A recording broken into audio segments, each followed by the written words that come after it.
Welcome to the Goodyear City Council meeting. We're excited to have you be a part of this important public process. Tonight, you will have the opportunity to address City Council on both non-agenda and agenda items. The agendas and speaker request cards are located in the back of the council chambers. You must fill out a speaker request card in order to address the City Council. Please drop your completed card in the tray next to the blank speaker cards. If the meeting has already begun, please hand it to the officer. You may check the "I do not wish to speak" option on the card. This allows you to still voice your opinion on an item on the record without having to speak. In accordance with the Americans with Disabilities Act, please contact a staff member if you need any assistance. Public comment on a non-agenda item will take place during the citizen comment portion of the evening. These are items that don't appear on tonight's formal agenda.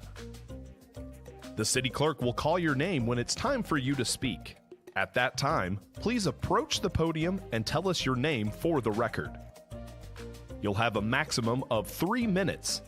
The timer is on the screens visible from the podium.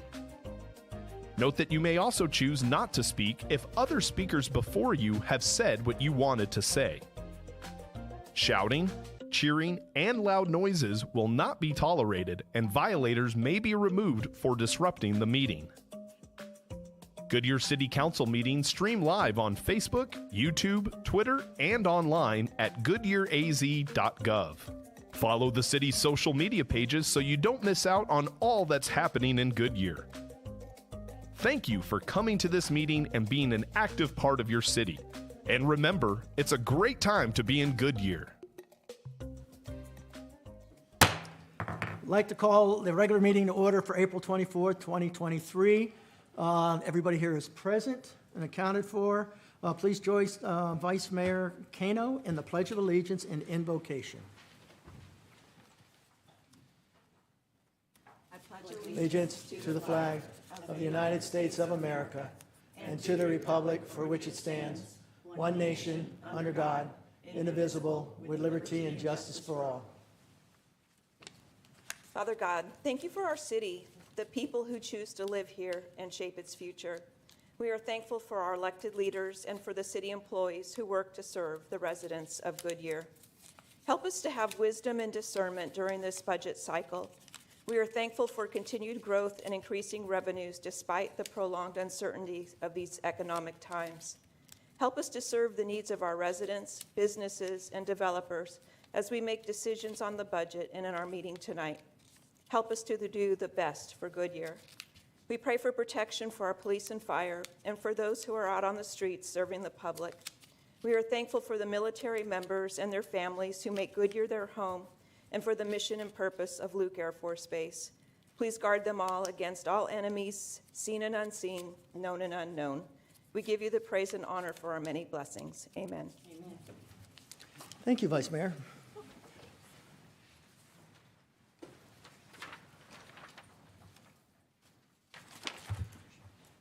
We have one communication item tonight. Be hearing about the 2023 spring training. Go ahead and introduce yourself to the public, please.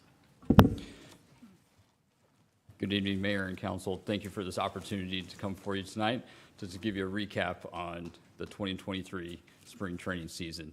My name is Bruce Kessman, Deputy Director, Ballpark General Manager. The 2023 season marked the first time that we had a full season since 2019. So 30 games, 30 days, attracted nearly 129,000 fans through this season, and that does include the World Baseball Classic exhibition game, which was played between the Guardians and Team Mexico. Also, a pretty impressive stat for us was that during this season that we were able to increase our social media follows on Instagram by 20%. So how do we compare to the other Cactus League facilities? These numbers are a little bit different than what you saw there. So the 126,000 does not include the World Baseball Classic game. So facility-wise, because not all teams were part of the exhibition and it wasn't really part of the Cactus League spring training, so those numbers were reduced out of there. We did have some challenges with weather. We did rain out one game in the middle of March, the Cubs versus Reds on a Wednesday evening. But we also did have, it was a much cooler March than we typically would anticipate. But despite the weather challenges, that our revenue numbers are tracking on budget for this year. But now that we did have a full season, that we were able to bring back a lot of the fun and excitement that Goodyear Ballpark is known for. We did have the run the bases on Sundays for the kids, senior strolls. We did induct Bob Feller into the Cactus League Hall of Fame. And what you're seeing here on the screen is the photo of the exhibition game versus Team Mexico. We did have a nice little stop visit by the Clydesdales from Anheuser-Busch. And that photo right in the middle really kind of celebrates a great opportunity for the City of Hope. This lady beat cancer, and she was finishing her home run for life. So it was a great way to celebrate that during the season. And just as much as you had a lot of great success, with a lot of the programs that we were able to bring back, I'm going to introduce Wendy Bridges, Economic Development Director, who had some great success with some of our local businesses. Good afternoon, Mayor and Council. Spring training is such an exciting and unique time in Goodyear, and it provides us with an excellent opportunity to showcase our community. The Economic Development team utilized this opportunity in a really fun way this year to highlight Goodyear. We focused on the vision from Goodyear's strategic plan that includes Goodyear being known as a destination place for regional shopping, dining, and entertainment, a place for diverse job opportunities and inventory of industries, as well as an incubator for entrepreneurs. With that vision in mind, our team hosted several specially tailored events at the Goodyear Ballpark during spring training. Our focus areas included existing Goodyear businesses for retention and expansion opportunities, the GSQ area, restaurants and retail prospects, and entrepreneurs and small business.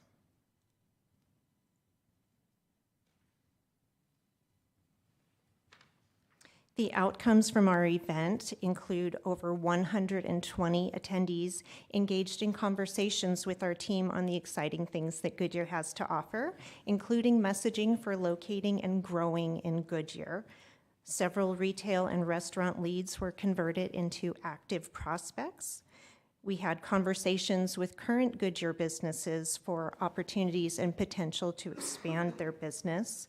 And the response from the development community was overwhelmingly positive on advancing investment in Goodyear. Overall, our events were successful in building and solidifying partnerships with our partners and prospects. So we thank you, our city leadership, for your support in these events, leading to positive outcomes for attracting business in sectors that improve the quality of life for our residents in Goodyear. Thank you.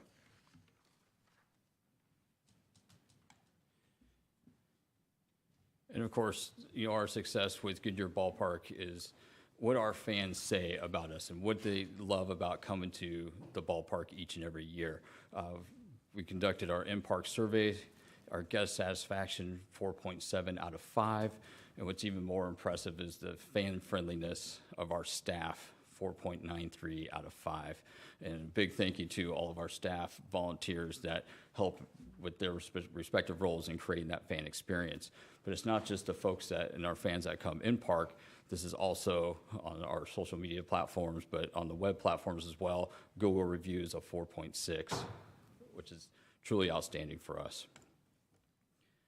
This year, we had the opportunity to use some Prop 302 funding to develop tourism videos. So the first time we were able to really try to increase our reach and our marketing efforts outside of, or to some targeted markets with Cincinnati and Cleveland, utilizing cable television, the connected TV, which is like your Xbox, PlayStations, the OTT, which is like over the top, so it's like your Hulu, Disney Pluses, Amazon Prime, and of course YouTube. Were some of the areas that we really focused to place these ads. And through this campaign, which started in December, ended in mid-March, we had 4.3 million impressions. And here's one of our 30-second videos that we played.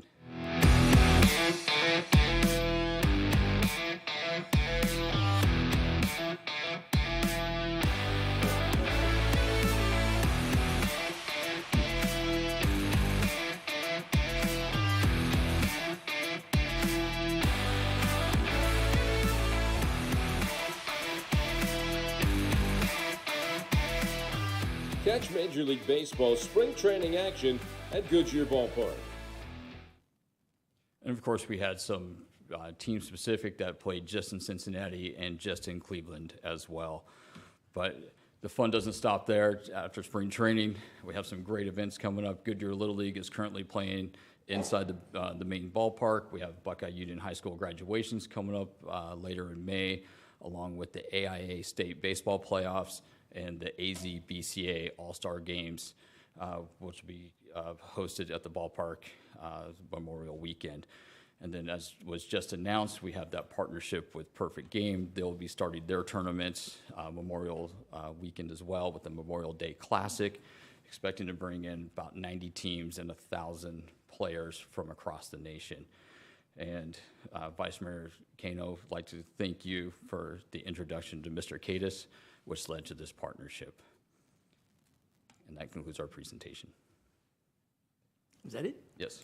All right. Any comments of any kind here? And who do we got up here? Oh, go ahead, Vice Mayor. Well, I wanted to thank you for a very successful season. And also, Wendy, I just want to thank you for all those ECDev events. I thought it was really a good way to mix with the business and development community in a casual setting, and just it seemed to go over really well. So I know we expanded more than we've done before, and I thought it was a great idea. So thank you for that. Councilmember Gillis? Bruce, thank you for everything that you did. And also, you guys did a great job with everything. But Bruce, you were the one that talked to me. I hadn't done this before. Is this still on? I hadn't done this before because I'm new, obviously. And you were very welcoming and you invited me to everything, and you were wonderful. And I thank you for putting that invitation out there because I really enjoyed what I was able to get to. And I think you do a great job. You all do. Councilmember Lortano? I want to thank you both, and thank you for, Bruce, how the ballpark is run. It is just absolutely amazing. You've done such a great job. You've got a great team, and we've got a great team of volunteers that work there too. So thank you to you all. I really do appreciate it. It really does shine for Goodyear. So next year we're going to beat Surprise, right? Okay, that's the goal. That's the goal. Councilmember Stipp? Like, we got to have better goals. No, I ran into Bruce a number of times this year at the ballpark, both of us commenting on how this is the first spring I've actually been in town, so it was kind of nice to do it. And to the mayor's continual reminder of the Four Horsemen, I actually went to a game that was not Goodyear City sponsored, so we definitely know the end times are here. But to the other comments that were made, Wendy, those economic development pieces were, I thought, A, well done, but B, I thought they were really effective. If we can focus a larger portion next year, I guess I'd just suggest maybe a couple of events for our business retention program. It was nice to meet the folks from the Arizona Corporation Commission and some of the other bigger players, but I think the folks that are living here and owning businesses here would probably benefit from an opportunity to have that. But other than that, we had a great season, and I'm just appreciative of this asset and what we're able to do with it, so thanks. Councilmember Hampton? Yeah, not much else to say. I really appreciated all of the events around the economic development with the ballpark, using that asset effectively. And I appreciate all the local businesses that were in attendance there and helping with retention. I think I got a lot of feedback, positive feedback in that as well. So I think that was really good. And also, I'm really glad to see a full season again as well. Your team does a great job. So looking forward to another full season as well. So thank you. Thank you. Councilmember Campbell? Well, there's not much to add, Bruce, but I do want to tell you that the folks in the front office, in the ticket box, in the ticket place are awesome. And I heard some really positive comments from folks in line in front of me and behind me of how kind they were and how they take their time and help them get the right seats, the right place, or no sun, or they want sun or whatever. But thank you all so much. You know how much we appreciate what all of you do, because your success is our success. And we really enjoy coming to the ballpark, not only for the games, but just to have functions there, because it's just a beautiful area of our city. So thank you very much. Thank you. Yeah, the only thing I want to add is I got a chance to talk to both the owners of the Reds and the Guardians, and the one theme that came through, they really appreciate how you work with the team, the condition of the fields. You always got A+ marks. So again, go back to your group and tell them they're doing an excellent job, which they already probably know, but I'm telling you, that's the theme I'm hearing when I had a chance to talk to the owners. So keep up the good work. Thanks. Thank you. All right, with that, next up, let's see what we have. Time for citizens. We have card? Okay, come on up. Benita Beckles. I'm sure you've heard it before there, Benita, but council will listen to comments and may take one of the following actions: respond to criticism, request that staff investigate and report on the matter, and request that the matter be scheduled on a future agenda. You got 3 minutes. You'll see the clock. Go ahead and introduce yourself and your address. Go ahead. Thank you. My name is Benita Beckles. Good evening, Mayor and council members. My address is 16581 South 178th Drive. That is in Goodyear, Arizona, in the Cantomir subdivision.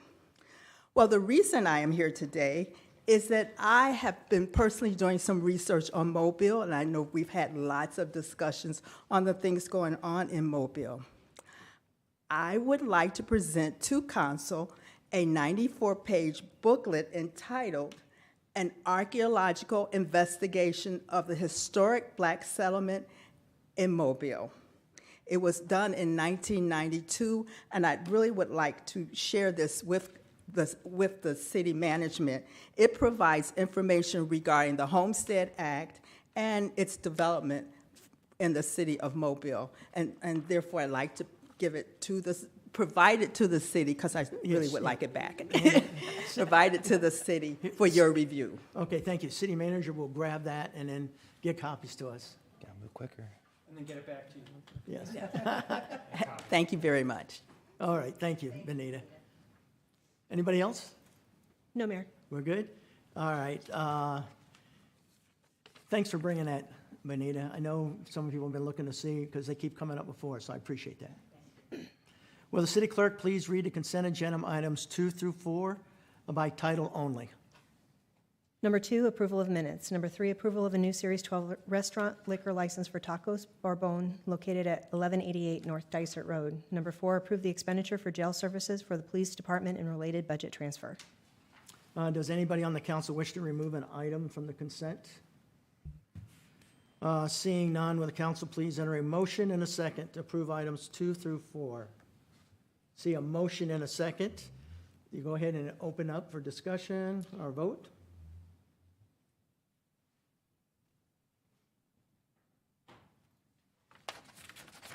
Passes 7-0. Thank you. There are 4 public hearings on the agenda. First public hearing item to consider is a use permit for convenience use of a Circle K with a gas station. I'm going to open the public hearing, but I understand that the applicant has requested the item be continued to May 22nd, regular meeting. If there's any speaker cards that would like to speak here now, or would you want to wait to the May 22nd meeting? It's their call. Do we have any cards? I do have 2 cards, one from Vic Knight and one from Joan Knight. Either you can either speak now or wait to the 22nd when we actually have it. Which would you prefer? This is the Circle K. Oh, I'm sorry. You'll wait to the 22nd? That's one. How about the other one? Who's the other one? You'll wait as well? For the 22nd? Okay, thank you.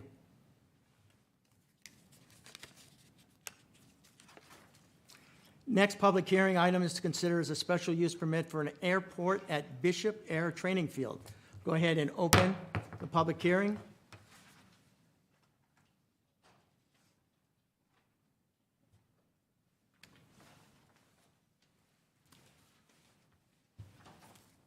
Go ahead, please introduce yourself for the public. Thank you.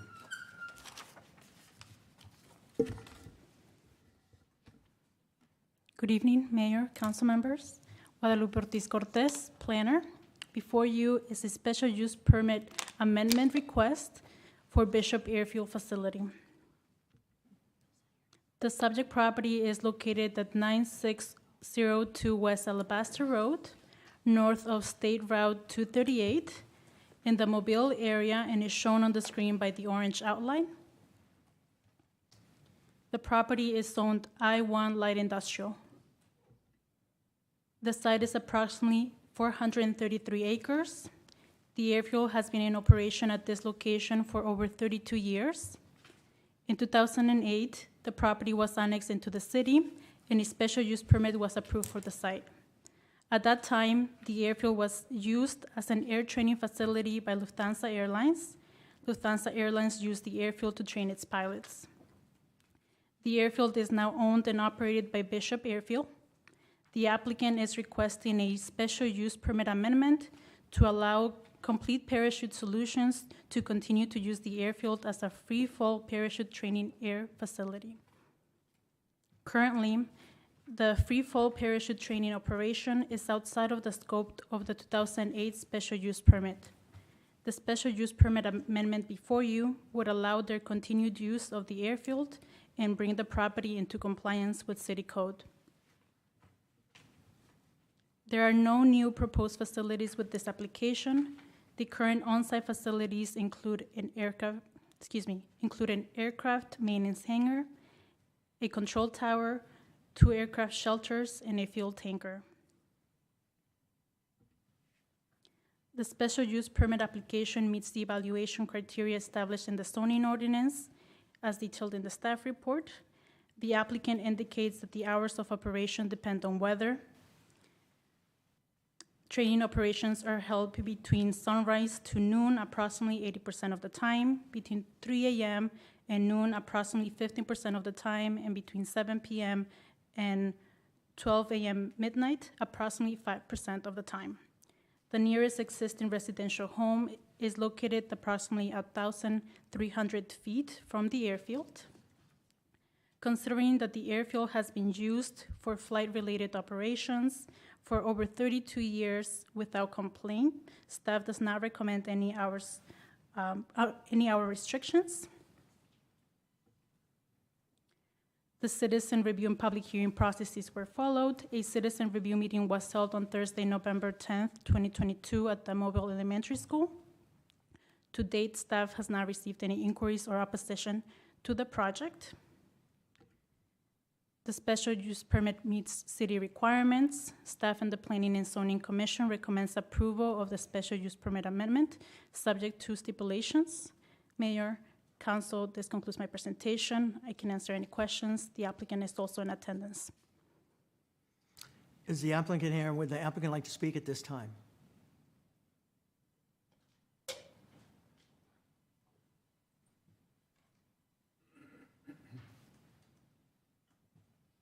Mayor, members of the council, we're happy to answer any questions you may have. We have a presentation if you want to see it. Why don't you wait and let's see what comes up for questions for you, okay? Let's see, anybody in the audience like to speak? Okay, wait, I'm going to go ahead and close the public hearing. Can I get a motion and a second to approve a request to amend special use permit granted in 2008 to allow free fall parachute training in addition to operating the property as an air training facility subject to stipulation? Let's see what I have. I've got a motion and a second. Let's go ahead and open it for council discussion. It looks like Councilmember Campbell is first up. Go ahead. My question is, of the 433 acres that is this property, is all of it accessible easily? Because if you have an emergency, our fire department would be the one that would be responding. And we've not, of course, we haven't done it with the airplane, but you just never know. Mayor and City Council, my name is John Rogers. I'm the Vice President of Complete Parachute Solutions. The airfield is a private airfield, so it is gated, but we have put the Knox box on all of the access point and given the access code to the fire department. Well, my question is, if you have an accident, if something happens to one of your parachute participants, if they fall within the 433 acres, is that easily accessible by our fire department? Yeah. Are they going to have an additional unit? That's what It is easily accessible, and we also have medical support anytime we're operating. So we have an ambulance and a paramedic out there anytime we're jumping. Okay, that y'all have that you provide. Yes, ma'am. Okay, thank you very much. Let's see, next one up is Councilmember Stipp. Okay, another sign of the end. We're going to zone industrial for something else.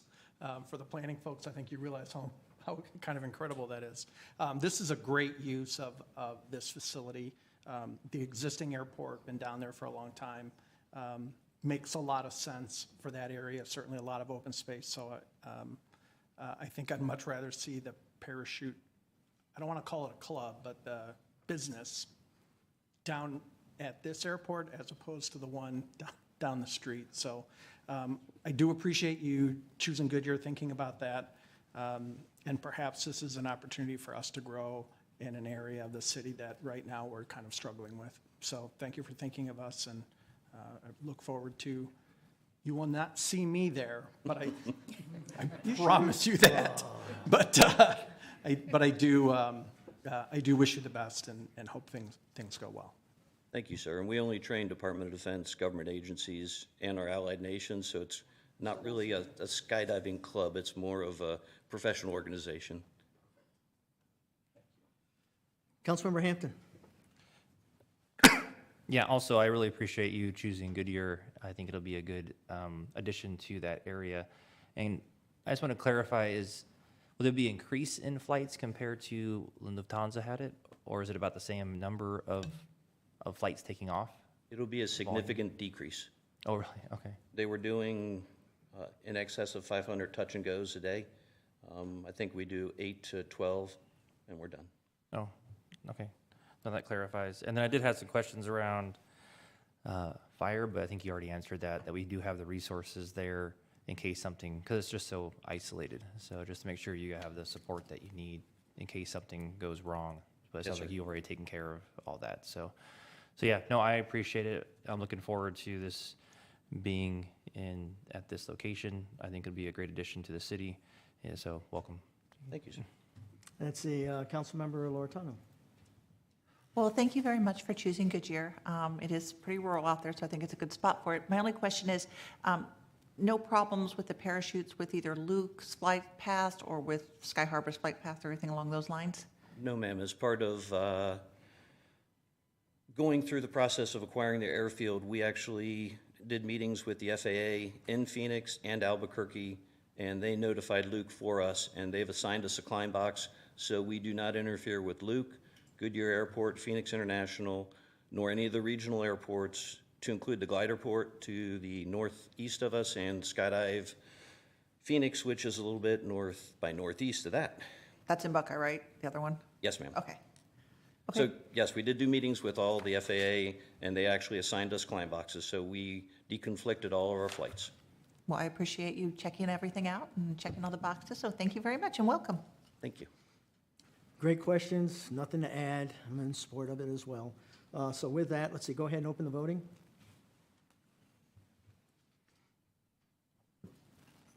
Motion carries 7-0. All right, with that, next public hearing item is to consider rezoning of 284.5 acres northeast of Estrella Parkway and Bullard. Open the public hearing.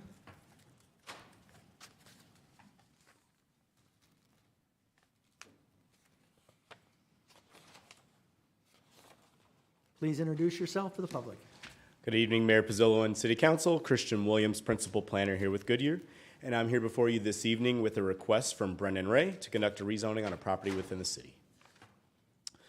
The property is within the greater Ballpark Village area, and on this map, it is located right here with the blue star and the green line. The entirety of the Ballpark Village property is 284.5 acres, and it is located in central Goodyear, The specific site we'll be referencing much of today is located at the northeast corner of Estrella Parkway and Bullard Avenue. And it's part of a PAD currently, and that PAD has a myriad of land uses. Specifically, as we have further conversations today, you'll hear me refer to this parcel here, which is called Lot 33. And that lot is zoned COM within that PAD, which stands for commercial. And the PAD boundaries as a whole, again, that 285 acres is in the red right there. Zooming in a little closer, you can see that Lot 33 specifically is east of Avion at Ballpark Village and north of the IMCIMET site. It's on the southern end of our player development complexes. The entirety of the PAD is south of Fulton Homes at Ballpark Village, just south and east of Velux at Ballpark Village, and also west of Estrella Vista. For a very brief history, and I'm going to skip past the recession and all that good stuff, and we'll get into 2017. So after some large land purchases, council approved the Ballpark Village and Ballpark Village South PAD, which amended some areas south of Wood Boulevard, and it converted those from office and business park into a myriad of multifamily and single family. Additionally, drive-throughs were allowed as a use permit use on lots 28, 29, and 30, right here where it says MXD4, and that allowed for also a mix of uses there. In March of 2021, the PAD amendment was processed to modify the densities within that multifamily area that I just referenced. It also changed the setbacks and heights in that area just south of Lower Buckeye Parkway. In July of 2021, the area that is southeast, at the southeast corner of Estrella Parkway and Lower Buckeye right here, that was actually added to the PAD and zoned Res MXD within this PAD. That grew the PAD by 14 acres from the previous 254 acres up to 268 acres. And here's coming back here in a recent memory. In October 2022, there were 16 acres at the southwest corner of Bullard and Lower Buckeye Parkway. That was added to the PAD as well as Res MXD to remove that industrial zoning, and that grew the PAD to its ultimate size that it is today. And today, we're seeking to amend Lot 33, down here at the bottom, from COM to Res MXD, to facilitate the development of a spring training and player development housing, as well as a mixed-use retail center. The city and the applicant have also worked together to address some stipulations placed on the now owned city lots, that MXD4 up here, and that would remove those multiple drive-through allotments in exchange for one drive-through allotment down in the COM site that's going to Res MXD. COM currently allows multiple drive-throughs. We've agreed with the applicant to one, and we're requesting they remove our drive-through allotments on our city-owned site now. As it relates to other multifamily in the area of Goodyear, between McDowell on the north, Future SR30 on the south, Perryville on the west, and Dysart on the east, there are currently 14 established multifamily communities. Those are in orange right now. One of those is for a baseball team, 8 are traditional garden, and 5 are single-family rental. In purple, you'll see that there are 11 under development or recently completed. 5 of those are garden style, 6 of those are single-family rental.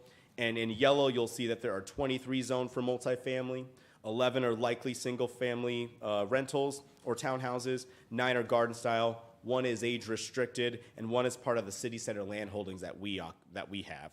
And of note, this rezone, some of those rezones have a mix of product. And then shown in blue, one of which is also this site, there are 6 that you are likely to see, 3 of them actually tonight with that Celebration Plaza rezoning, but one of them is this site here with the star. So just to summarize again, the applicant is requesting a rezoning change from COM to Res MXD on Lot 33 to facilitate the development of that horizontal mixed-use development. As it is currently envisioned, that'd be 1 team housing complex, several retail buildings, 1 drive-through beverage location on the north, and then a plaza with art at that hard corner of Estrella Parkway and Bullard Avenue. Couple highlights. If the drive-through is constructed, it must be coffee, tea, or beverages, and it will contain an outdoor patio that's either on the player development field or on Estrella Parkway, visible from there. The drive-through lane would need to be hidden substantially from Estrella Parkway. The developer and the city also share a desire for this area to promote be a destination within the overall ballpark village. So we had initially looked at this site for potentially looking at parking for a trailhead because it is in such close proximity to the Bullard Wash. And when the applicant heard that, they agreed to dedicate 5 spaces that'd be available to the city for trailhead parking for free. As an offset for that, we would, if trailhead parking and bicycle parking, creating that multimodal, bicycle-friendly community, we would offset that for restaurant parking as a way to also incentivize the addition of restaurants in this area. And then similar to other developments in the area, the developer will build that Ballpark Village Gateway and art piece at the corner of Bullard and Estrella. That will really act as that southern entry when you're coming down the hill from Estrella. You enter there, and that'll be your first opportunity to see that. To date, the city has not received any resident opposition, and P&Z unanimously recommended approval. Staff has evaluated the impacts of this proposed zoning on the greater community, and with no major concerns being found, the P&Z and staff are recommending that you approve the rezoning from PAD with an underlying of Res MXD, or 2 underlying Res MXD, as set forth in the draft ordinances. The applicant is here. They do not have a formal presentation, and I'm very happy to answer any zoning-related questions you might have. So I assume applicant doesn't want to speak necessarily at this time unless there's questions? You okay? All right. With that, any speaker cards? No, Mayor. Okay, anybody in the audience like to speak? See none, let me close the public hearing. Will the clerk please read resolution number 2023-2280 by title only? Adopt resolution number 2023-2280, declaring as public records those certain documents incorporated by reference in ordinance 2023-1563 related to the rezoning of Ballpark Village and Ballpark Village South. Thank you. Will the council please enter a motion and a second to approve resolution number 2023-2280? Let's see, we've got a motion and a second up. Go ahead and open for speaking. All right, first up, Councilmember Hampton. Yeah, Christian, thank you so much for bringing this, and I appreciate all the work and the coordination between you and the developer here as well with just a lot of good coordination, it feels like, with the trailhead, with the spaces, with the use, and just making it, or optimizing as much as possible with that use. I welcome more the player development area to support our spring training and our year-round effort for that as well. So thank you for all that. And could you, I just had a curiosity question, could you go back one slide where it looks at all of, or maybe a couple more, before it gets to all of the totality. Do you know, sorry, that other one, just the history, all of those zoning. Do you know, with all that completed, all the multifamily, do you know how many people that would be, roughly?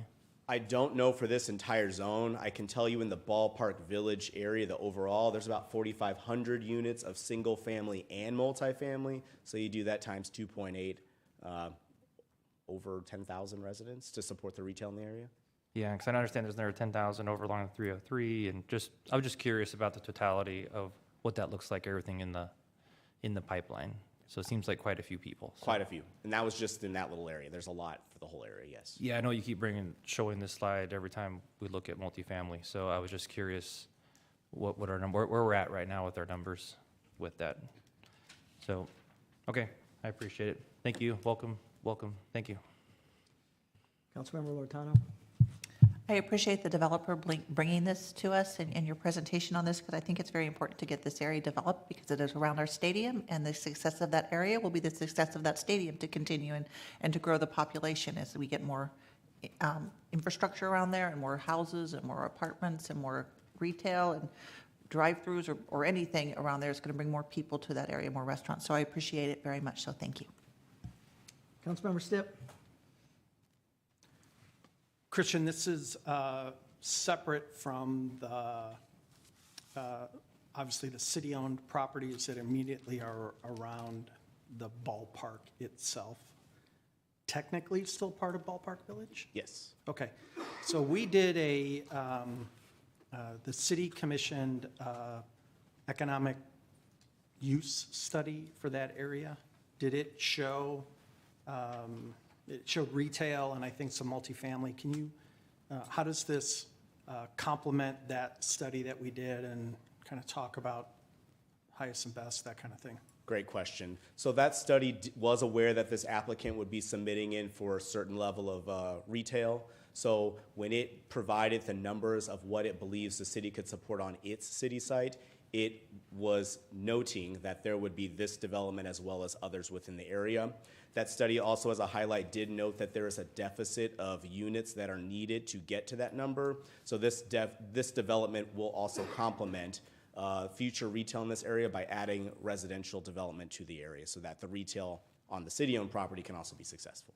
Okay, and if I remember correctly, that study encompassed not just the ballpark area, but kind of, I'm going to say, everywhere south of I-10 or something to that effect. Is that? Correct. It was looking at more or less a 15-minute drive time of the ballpark area and our city-owned property. So it looked at all the commercial, multifamily, single-family planned within the area, but we were very intentional about providing the economic study folks the retail that we knew was going to happen within our Goodyear area. Okay, so not only the retail, but also the deficit of the multifamily or the dense housing kind of exists in this whole area? Correct. Okay. All right, just make sure I'm not confusing my projects. I appreciate you're good. it. Thank you. You're good. Good question. Councilmember Hampton? Yeah, I was just clarifying with that study, that I think we did that during a work session. Was that study, that didn't take into account anything in Estrella Mountain Ranch, right? It was only the 15-minute path, right?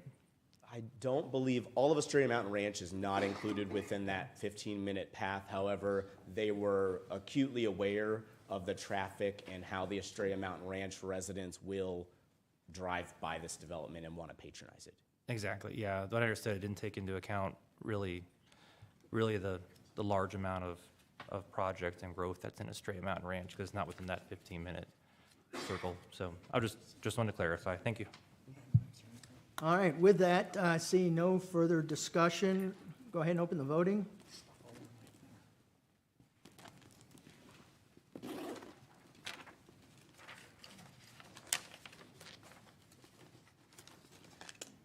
Passes 7-0. Will the city clerk please read ordinance number 2023-1559 by title only? Adopt ordinance number 2023-1559, conditionally rezoning approximately 284.5 gross acres located northeast of Astoria Parkway and Bullard Avenue to third restated and amended final planned area development pad for the Ballpark Village and Ballpark Village South to rezone approximately 5 acres to the existing pad underlying res/mixed zoning designation, modifying allowances for a drive-through facility on lots 28 to 30 and allowing a conditionally permitted use on lot 33, amending the zoning map of the city of Goodyear, providing for non-abridgment, correction, severability, and effective date and penalties, and directing the city clerk to record a copy of this ordinance. Thank you. Will the council please enter a motion and a second to adopt ordinance number 2023-1559? I see a motion and a second on. Open for discussion. See no further discussion. Go ahead and open the voting.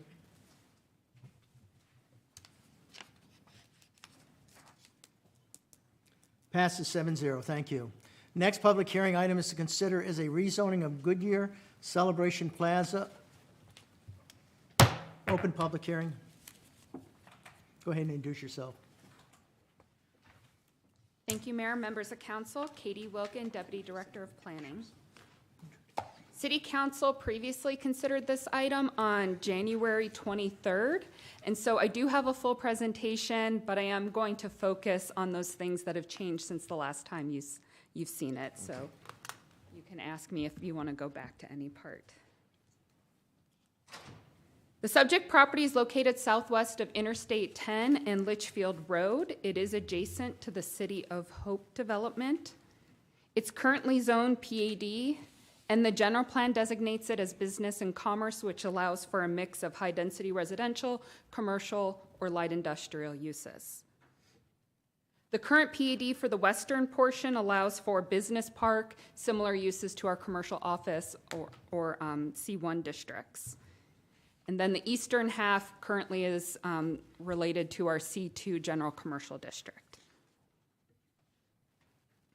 The proposed rezone requests for a mix of uses with a PAD overlay, and I'll look at the map here. There's about 11 acres of C2 general commercial along Litchfield Road, about 19 acres of multifamily behind that, and then what we're calling the hybrid parcel, which I'll go into more detail, which is about a 10-acre parcel, which could be multifamily or commercial office, and then about 15 acres of commercial office next to that.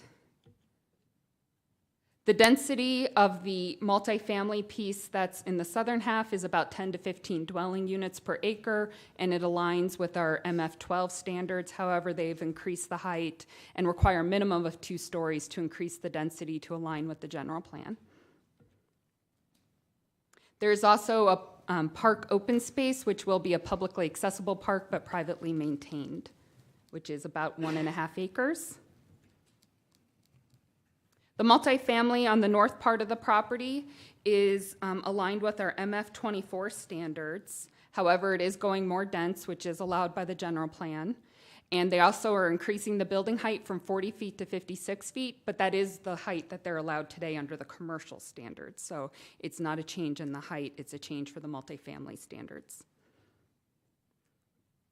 And then adjacent to that is this hybrid district. So it's about 10 acres. And currently under the PUD, it would be permitted to be commercial office for 24 months. And then after that 24 months, it could develop as either commercial office or MF24. This is one of the areas that was considered by council and under discussion last time. The last time you saw it, there was an 18-month hold on it, and that has been increased to 24 months. And then adjacent to that would be commercial office. They have also increased the height to align with the C2 general commercial, but the uses would be the similar to commercial office uses. There's no changes to the C2 standards along Litchfield Road. However, there is a limit to 1 drive-through restaurant and 1 gas station on those pad sites. The circulation plan utilizes Litchfield Road and Celebrate Lifeway and the 3 existing traffic signals. Staff and the Planning and Zoning Commission use the rezone evaluation criteria that's in the zoning ordinance to bring forth our recommendation, which is available here. There was a neighborhood meeting held in October of 2022. There were 4 attendees, but there was no objections received from those attendees. The commission held a public hearing in January, and they voted 6-0 to 4 to recommendation to City Council. And in January, as I stated at the beginning of the presentation, Council considered this item. There were concerns with the amount of multifamily, the length of that hybrid term, the potential impact on City of Hope, and the need for additional multifamily design. So it was voted to table the item. So the applicant and staff worked together on the item. And in response, the applicant revised the PUD to include a color palette. They also increased lot coverage of the MF12 and increased the restriction for that hybrid period from 18 months to 24 months. Leading to the Planning and Zoning Commission, staff had recommended that the hybrid parcel develop solely as commercial office. We did renotice the hearing for commission and council and have completed all the public notices. We did receive a letter of support for this project from City of Hope, which was provided in the materials. At the Planning and Zoning Commission that was held on March 8th, the Planning Commission did recommend approval, but they removed that stipulation that staff had added to make it solely make the hybrid parcel solely CO, which means that if you take the recommendation tonight, which is the Planning and Zoning Commission recommendation, there would be a 24-month period on the hybrid parcel. The proposal complies with all the evaluation criteria. Staff and the Planning and Zoning Commission recommend approval subject to the stipulations included in the ordinance. And again, just to clarify, if you adopt the ordinance as is, there will be a 24-month hybrid period. And then after that 24 months, it can develop as either commercial office or multifamily. And if you did want it to be indefinitely commercial office, you would have to add a stipulation. That concludes my presentation. The applicant is also here and has a presentation. Thank you. Applicant, want to come up?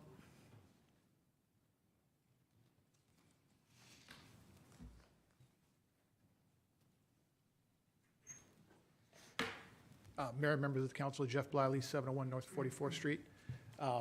Here again tonight on behalf of the applicant on this project.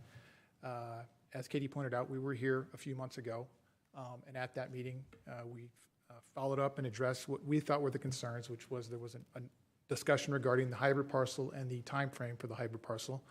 There was also concerns brought up about the design, maybe some of the design elements. There was particular concern about the attached townhome product, that maybe that didn't meet what they were looking for. So we did go back, we met a few times with staff to try to clarify, to see what we could do to beef up the design standards. As Katie pointed out, we did come up with a color palette. We've added that. We've also added different rendering for the townhome product, and I do have a presentation that Mark Reddy can go through some of the design if you'd like. Sure. That also shows the architecture detail that we think is a very high architecture detail that we've already established for all of the products, frankly. What I also wanted to point out is, well, also that the City of Hope has now provided you with a second letter of recommendation based on the proposal that we have, which is with the hybrid parcel having both the CO and the MF. I believe they think that there's the appropriate amount of multifamily at this location to support what they're trying to do at City of Hope. I took a look, and I think I've talked some. We brought this up initially. It's in our original staff report. We had Elliott Pollock and a company do a highest and best used analysis of the property, the whole section. They went through and analyzed what the proper uses would be for this property as it grows out. As you would suspect, they did find that maybe industrial and flex office would be kind of appropriate, but we're not going that route because that's not the route that staff and I don't believe this council wanted to go. So there certainly was a need for multifamily in this area, and we think this is very appropriate for multifamily. I know there's a lot of projects in the pipeline, as has been pointed out, but not right here. And we think this is going to add a lot of vibrancy to an area that's, it's kind of a depressed area of Goodyear, if you will. So we think this is going to kind of bring it up and really add some life to this area. They've also did analyze office for this entire quadrant.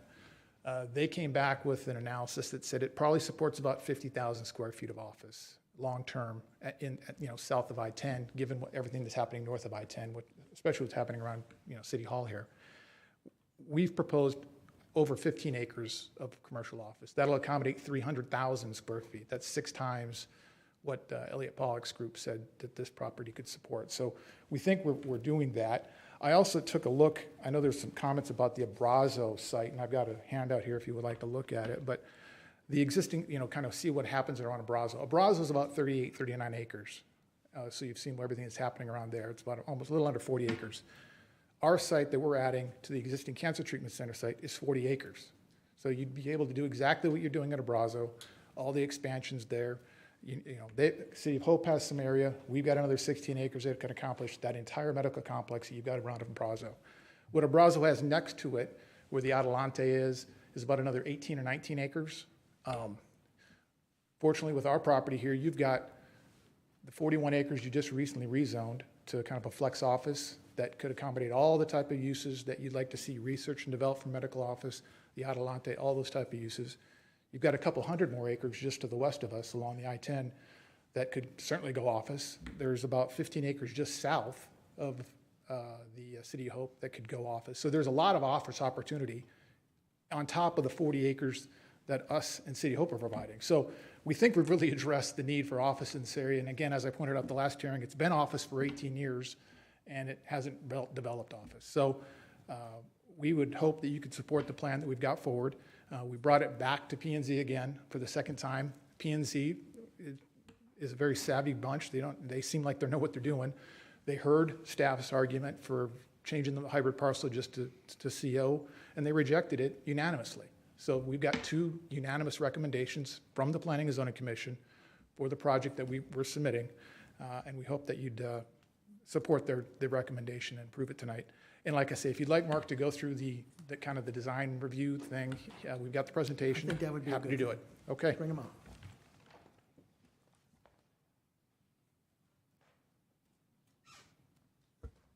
Good evening, Mr. Mayor, Council. My name is Mark Reddy with RVI, 4900 North Scottsdale Road.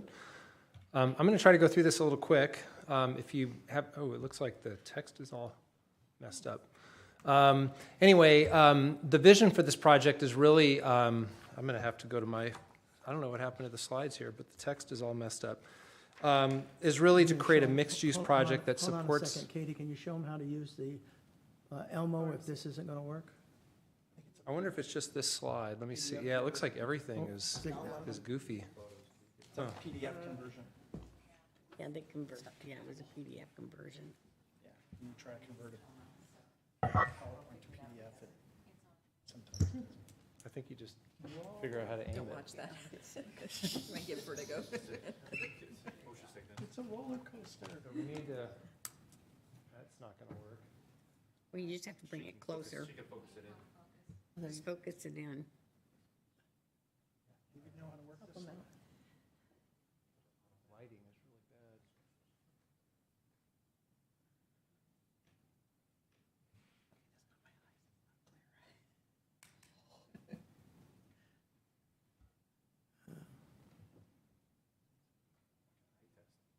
bad. There you go. You got it. It's better.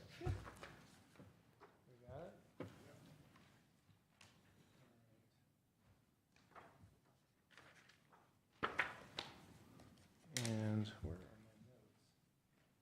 Well, I'll just go right off of this. Okay, so sorry about that.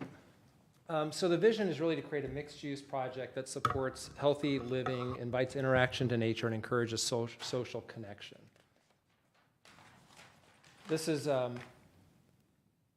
just a quick list of some of the project goals. It's really to promote health and wellness, to provide access to nature, and to promote sociability and communal activity.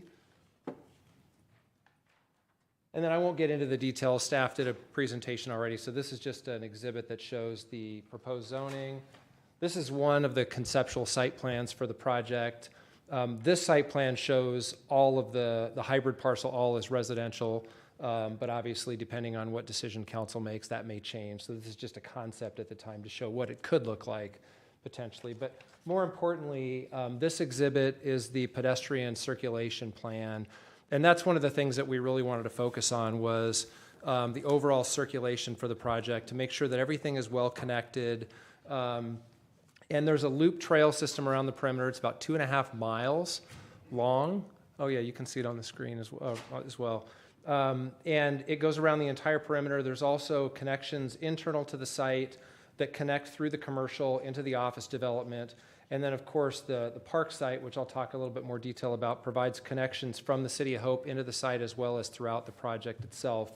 That park is a private park that will be privately funded, built, and maintained, but will be open to the public in perpetuity. And in terms of the design of the park, we're still developing the concepts for it, and if we're successful tonight, then we would move into that stage of development. But the idea behind the park is really to create two separate zones, an active zone and a passive zone. The northeast portion of the site would be the active zone, which is closer to the residential, would include a playground, a great lawn area, some trails, picnic spaces, and things like that, places for people to gather and recreate and play, throw a frisbee or throw a football around. And then the southwestern portion is more the passive space, which would include a water feature, a sunlight garden, some wall murals, some areas for seating and eating, and some shade structures, and heavily landscaped, more for relaxing and just kind of hanging out. And again, that would be a place where hospital patients and workers could go and have lunch with their family and just hang out outside in nature. This next slide is a little bit more detailed site plan. Again, we're still developing it, but this shows some more of the details of how the two pieces of the site function together and interact. There's kind of a shade pavilion that is a shared space between the south and the north half.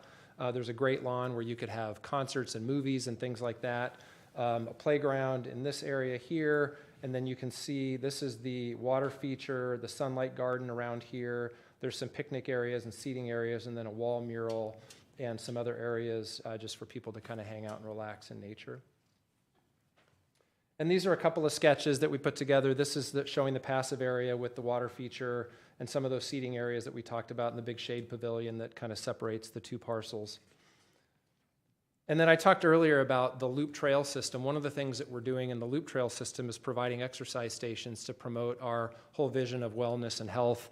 And so this is just a sketch that shows one of those stations where there'll be different exercise equipment, so people that are kind of walking around the trail, they can stop and do some exercises, and there'll be a series of these stations throughout that loop trail system so you can get a full workout in as you're navigating that trail.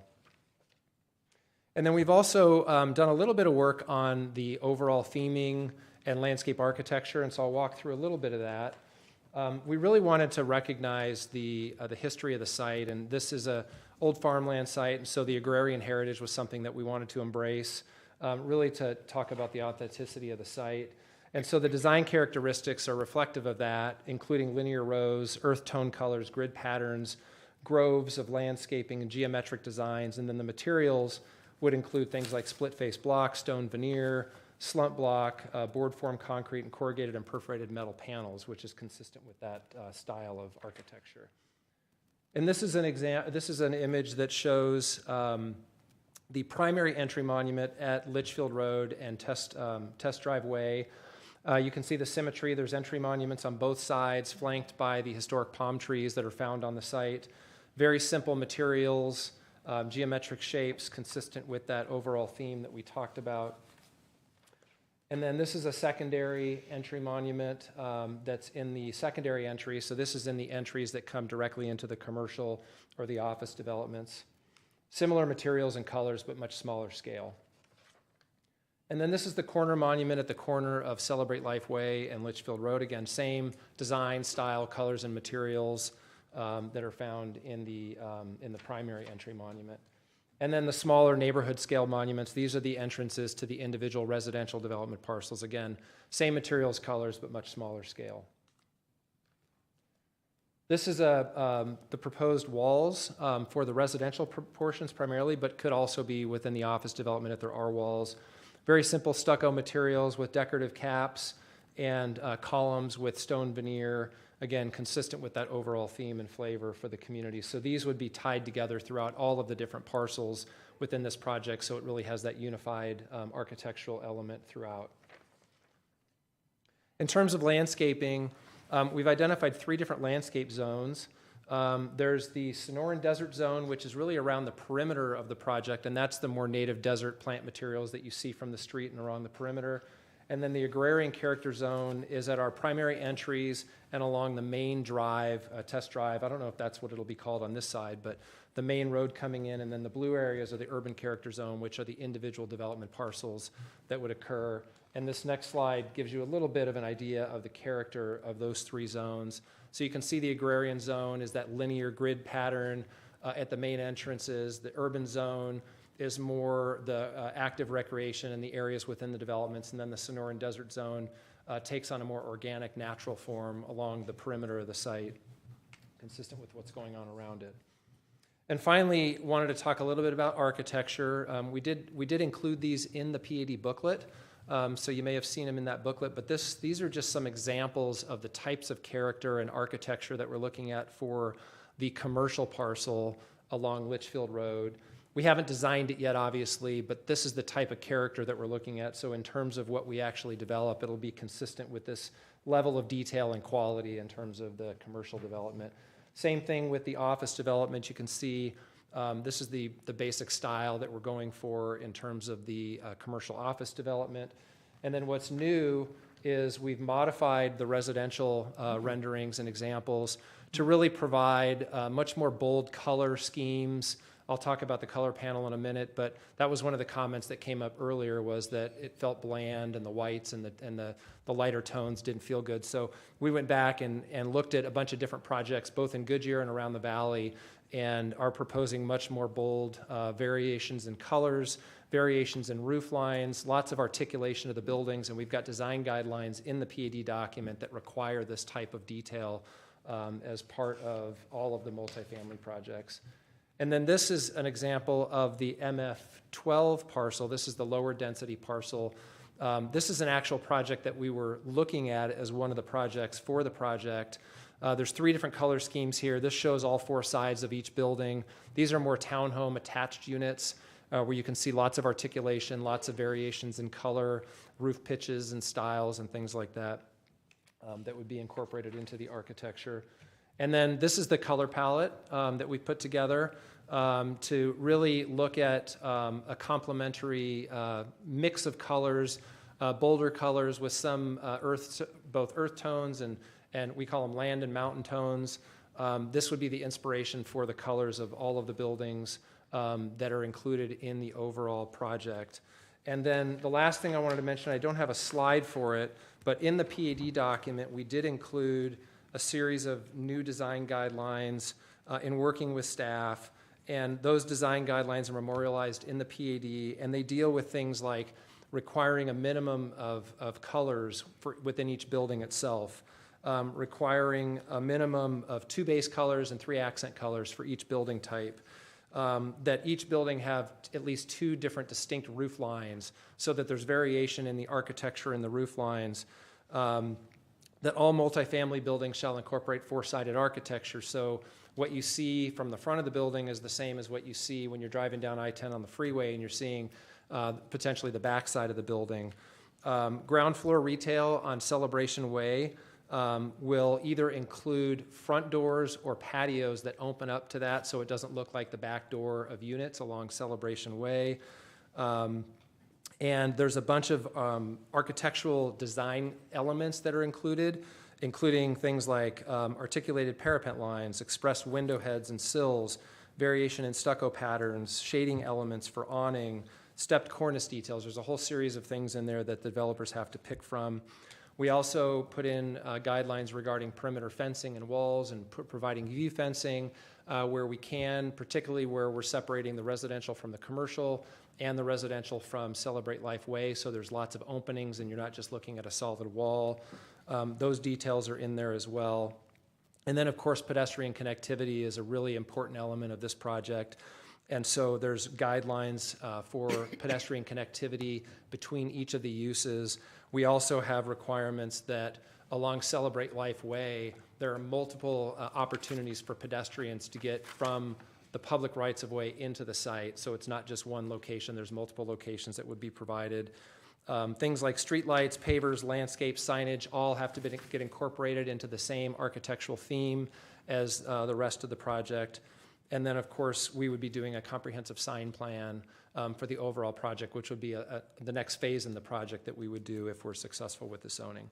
And that's all I've got. I'm happy to answer any questions or turn it back over to Jeff or whatever you'd like. All right, let's see what happens after we close and Okay. open up for discussion. Thank you. Anybody in the audience like to speak this time? All right, okay, go ahead and close the public hearing. City Clerk, please read resolution number 2023-2279 by title only. Adopt resolution number 2023-2279, declaring as public records of certain documents incorporated by reference in ordinance number 2023-1562 relating to the rezoning of the Goodyear Celebration Plaza planned area development. All right, thank you. With the council, please, let's see, we've got a motion and a second. I see that up on the board. Open for council discussion. I see that as well. First one up is Councilmember Loretano. Make sure I'm on. Thank you very much for your presentation, and thank you, Katie, for the information. I have a couple questions about this, and I'm not sure, it's probably the first one's for you, Katie. Have we done one of these stipulated hybrid zonings before? I haven't really seen those here. I can't think of one where we've had a time.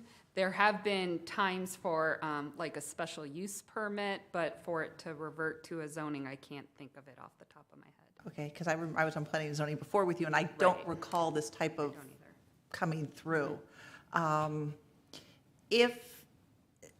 If there is some sort of not a hybrid zoning, is there a mechanism at all for someone to bring it back and do an expedited process? Do we have a way to do an expedited process for somebody rather than go through the whole rigmarole again?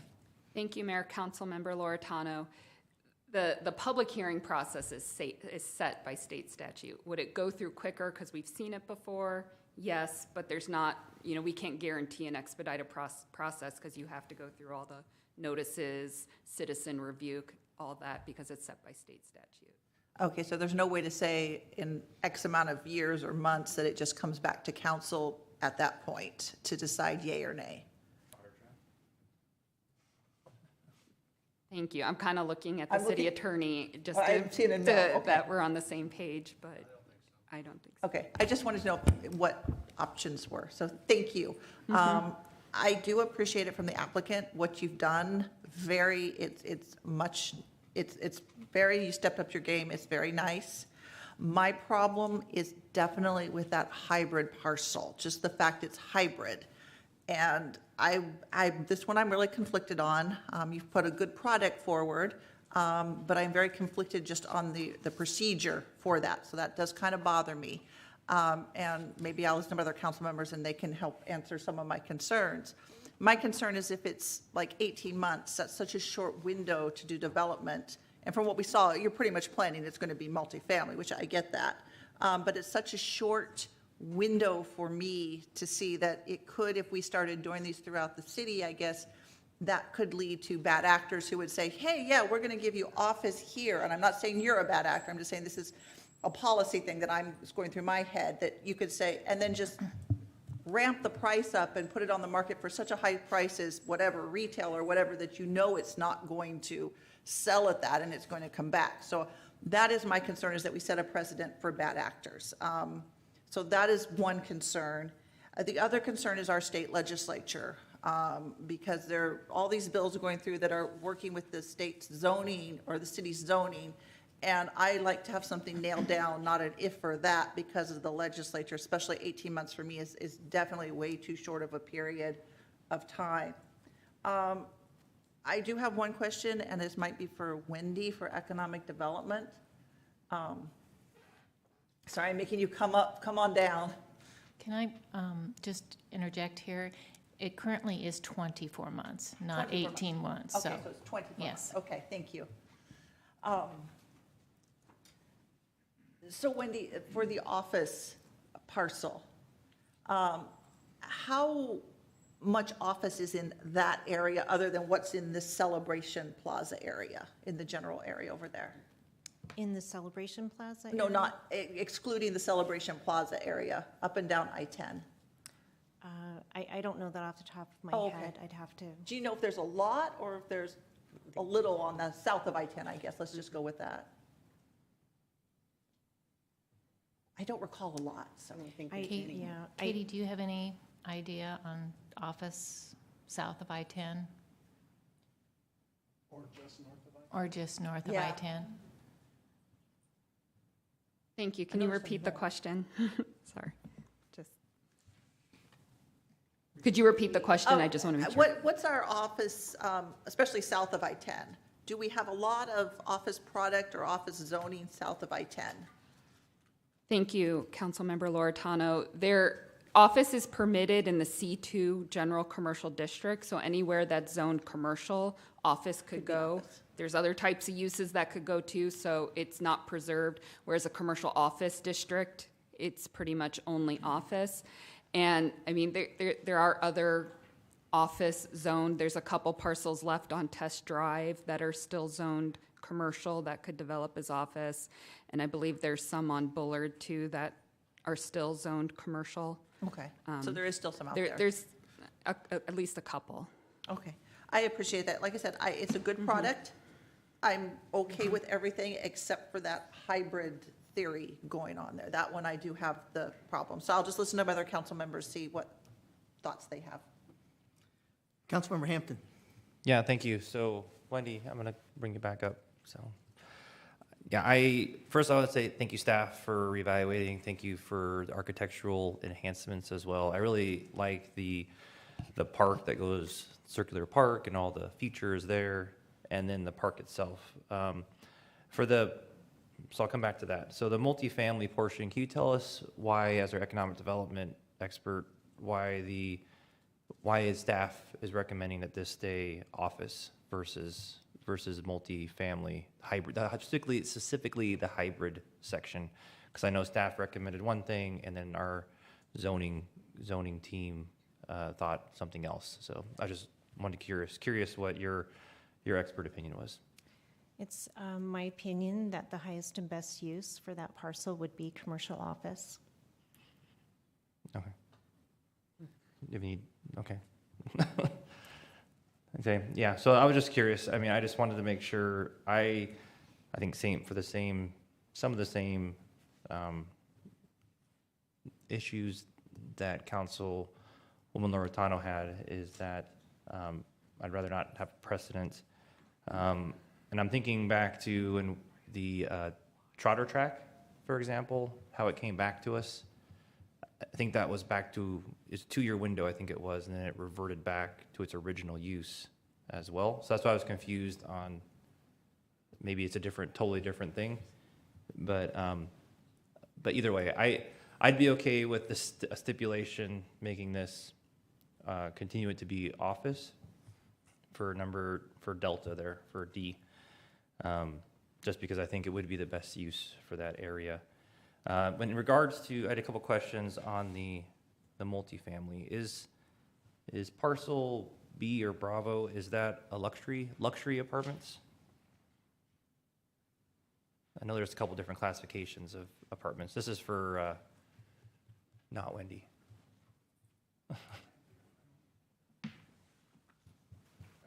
Councilmember Hampton, that parcel B is set aside for the higher density? Yeah, the higher density ones. Yeah. Do you know what the level of class of a multifamily that would be? Because I know there's certain, for example, we have another area in Goodyear, they're market rate, but they're not luxury. So I was curious, is this a luxury product, highest rent, or is it a mid-level market type of product? Yeah, I don't know if we're quite there yet. I think we're looking more to the density, the type of product, the height, but, it's not like, I don't think we're looking at affordable housing necessarily, but I don't know exactly what classification apartments are located at that site yet.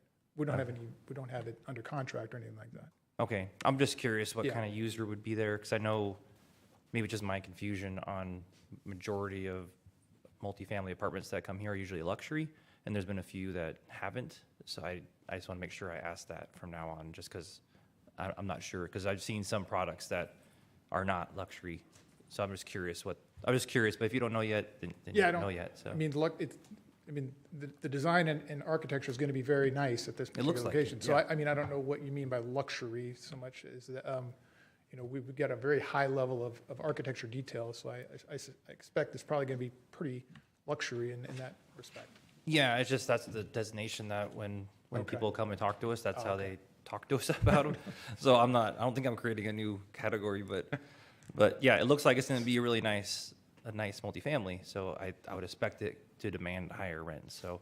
And then that leads me to the parcel A there, and that looks really nice too, with the 2-story aspect, and why I bring up the pricing aspect, I guess I would prefer, if we're gonna have multifamily there, it should be the highest density, just like parcel B there. Just because if we truly want to bring nurses and people that work at the hospital, I want to make sure they can actually afford those. And at least in the experience I've had on the council, it seems like those products demand even higher rent than the traditional garden style type product. So I'm okay with what it looks like now. I'd be open to it being a higher density for A, just because if we're gonna do multifamily, I wanted to hit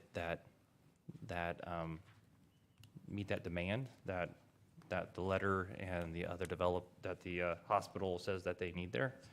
So, but if that doesn't go, that's fine. I just want to at least voice that I'd be okay with that. And then another question is on the park. Is that going to be maintained by the multifamily, or is that given to the city to maintain? No, we'll be maintaining that. Okay. Yeah, and if I could just go back to your previous, I mean, one of the thoughts that we had is we providing multiple different options for multifamily, and some of the product in the lower density would actually could be for sale. For sale, yeah. So I thought and when it's smaller lots like that, it actually does become a little more affordable for a for sale product. So that's kind of one of the thought processes we had, is we had a variety of home products in here to meet different, income levels, and potentially even for sale. And we did have a map in there, going back to Councilmember Loretano's question, regarding office in the area. Everything purple and red could be office in the area right now. So that's all undeveloped, and office would be a permitted use in anything purple and red. So there's a lot of it, a lot of options in the area. Okay, so I guess to wrap up for me, no, I appreciate the staff and your guys' work to bring things back. If B and A stay how they are. I mean, I understand it looks a lot nicer than it was, but to Councilman Loretano's point, I would be, and staff recommendation, I would rather do a stipulation and make a motion in the future here towards the end of everybody's comments to make the parcel D here, or Delta, stay as commercial, but with everything else going forward as is. So, thank you. Vice Mayor? Katie, can you answer a couple clarifying questions before I make my remarks? I just want to make sure I understand that the stipulation that had gone to planning and zoning is now removed from the motion today. Thank you, that is correct. Okay, just make sure. Now, secondly, the hybrid concept, did that come from planning and zoning, or did that originally come from the applicant? I believe that came from staff. Okay, your staff? City Okay, staff. Okay.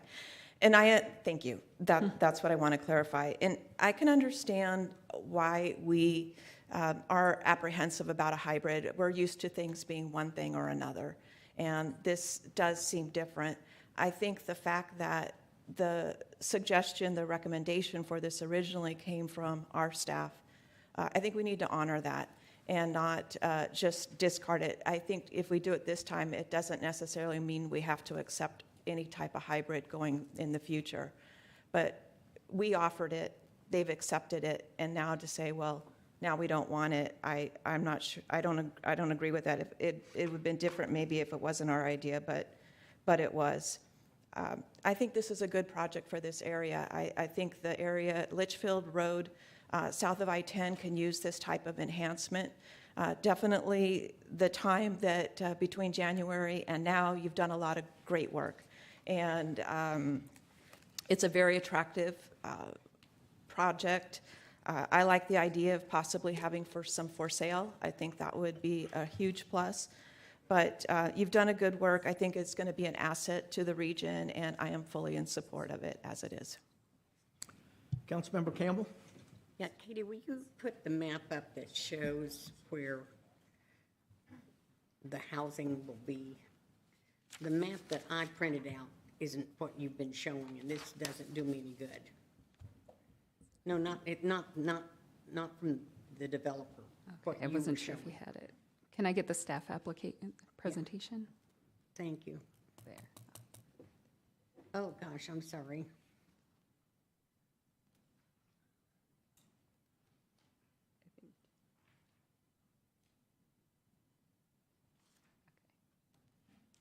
Okay. So. This one? That's perfect. That's it. Thank you. So what we've been discussing is that C would stay commercial and D could be either multifamily or commercial. And then B is multifamily, A is multifamily.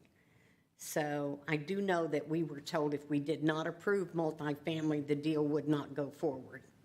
And that's really been bothering me because I do agree some multifamily is good for probably that project, but I don't want it just all multifamily. So I would, and I like the design that you show us, but every time we see these beautiful designs and the product is built, it's not the same. It's just, and it's not you, it's just not the same.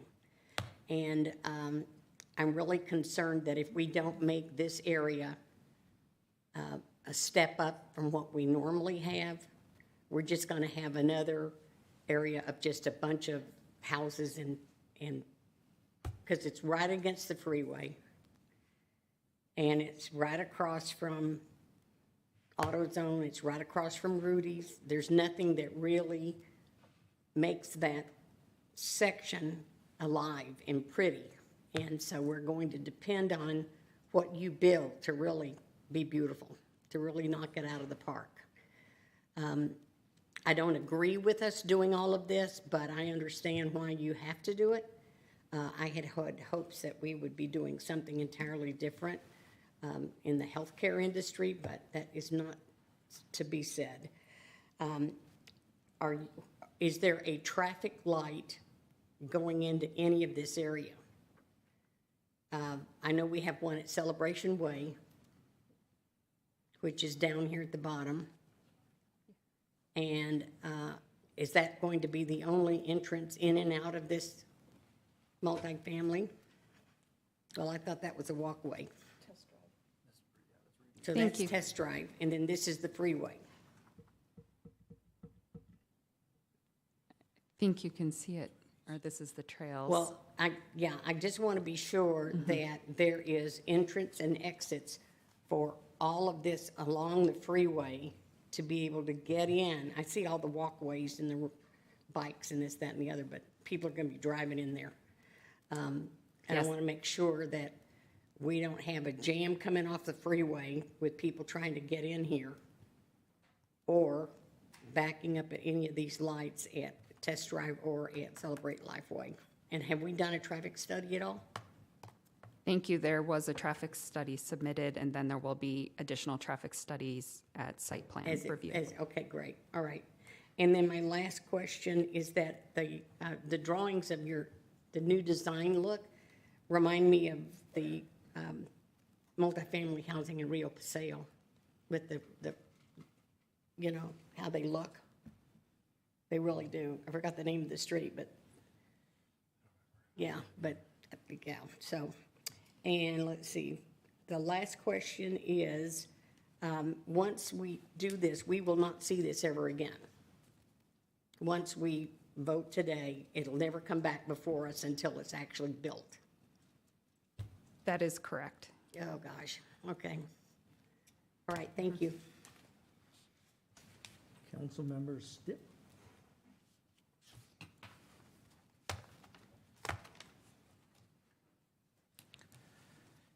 I have notes all over the place, so I'm just trying to make sure I've got myself organized here. So,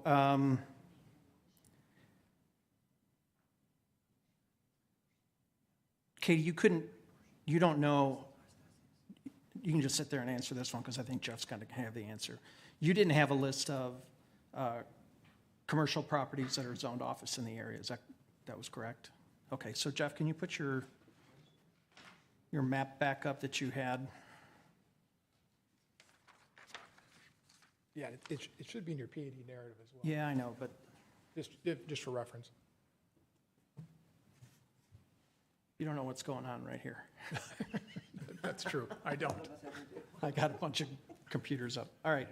So everything that is undeveloped commercial that you have in red and everything that you have in purple are potential office uses, correct?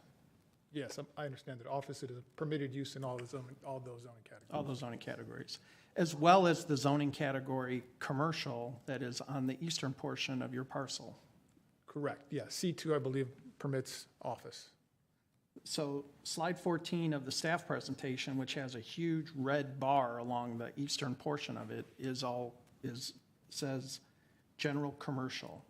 Right, we did call it out as C2 as opposed to CO, but I believe office is a permitted use in C2.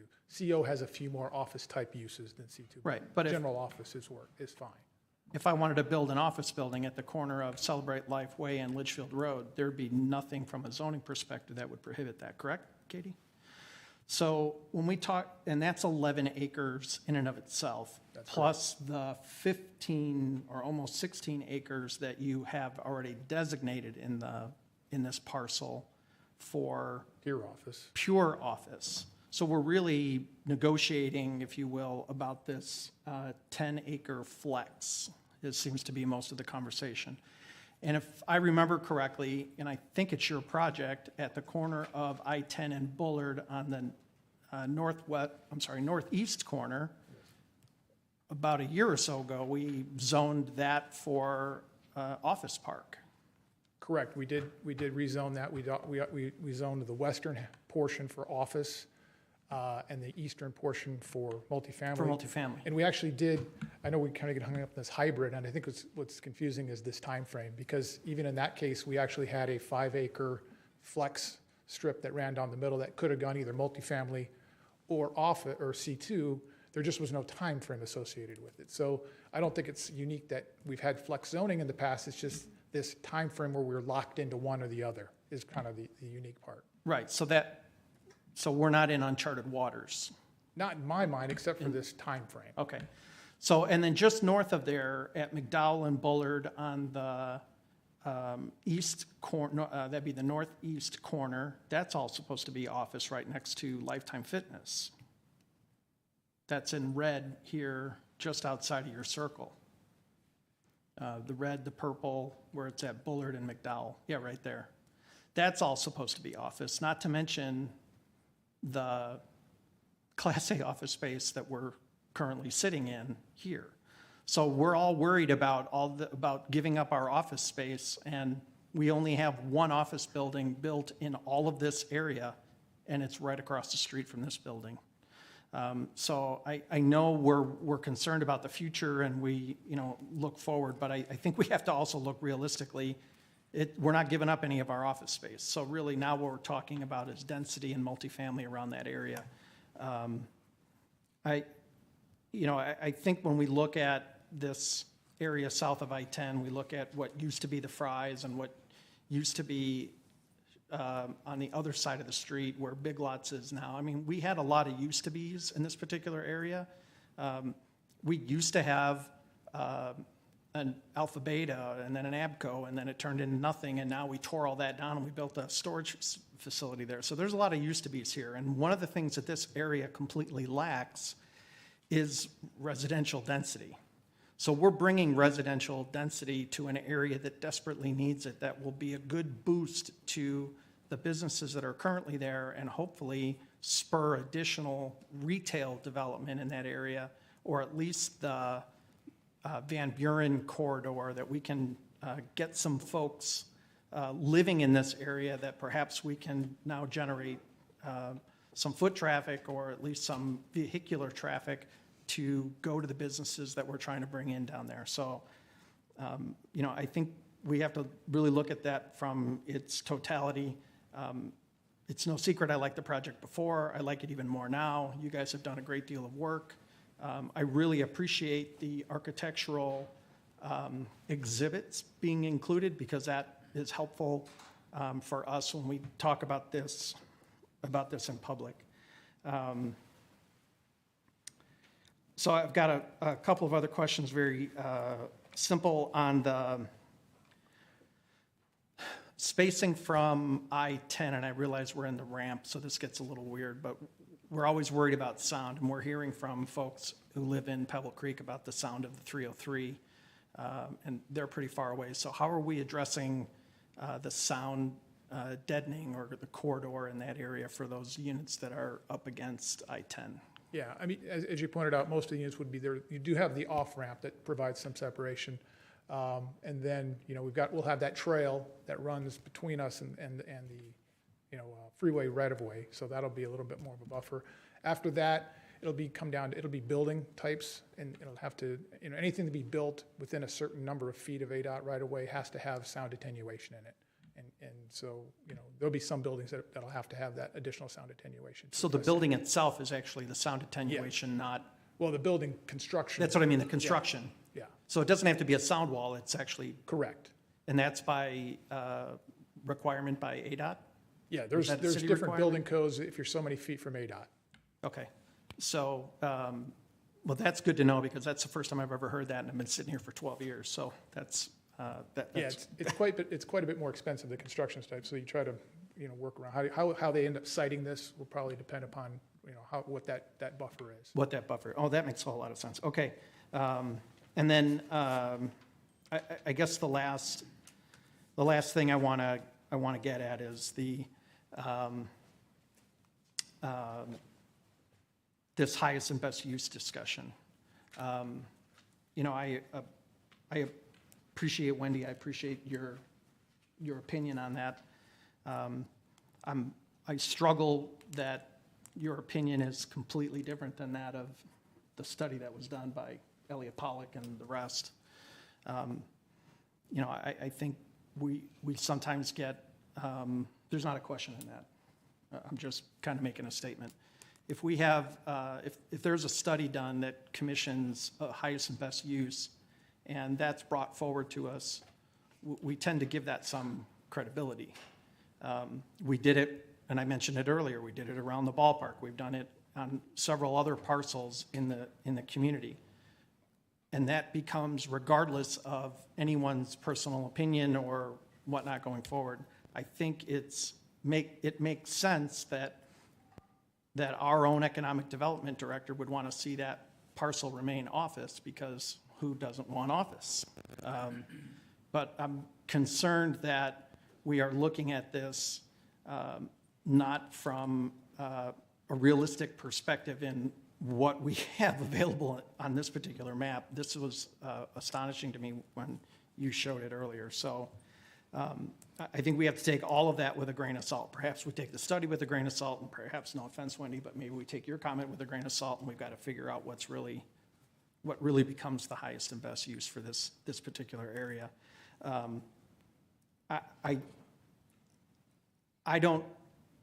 I'm really struggling with, there's 15 acres of commercial site, and that's a huge parcel. We've talked on the council, we had, up in Estrella, they had 400,000 acres, or 400 acres of, I'm sorry, it was 400 acres of commercial space. And they said, hey, that's way too much. We need to bring that down. And we all kind of agreed with that. We said, yeah, 400 acres of commercial retail is way too much, given what's happened in the economy, et cetera. I think we need to take that same approach here and say, really, 15 acres tucked behind the Cancer Treatment Center, which is obviously, according to the president of the Cancer Treatment Center, more than enough to accommodate what he may envision for the future of that facility.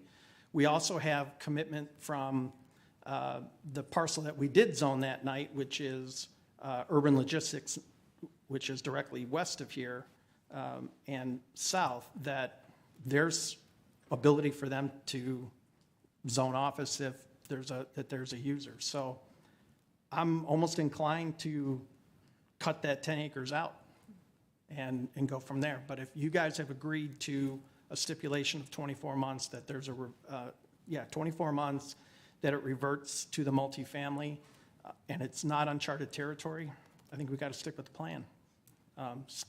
Staff is obviously in support of it. Planning and zoning is in support of it. Elliot Pollock says it's good. I think we got to move forward with it. Yeah, and to answer your question, we do support that. And I think it's clear, it doesn't revert.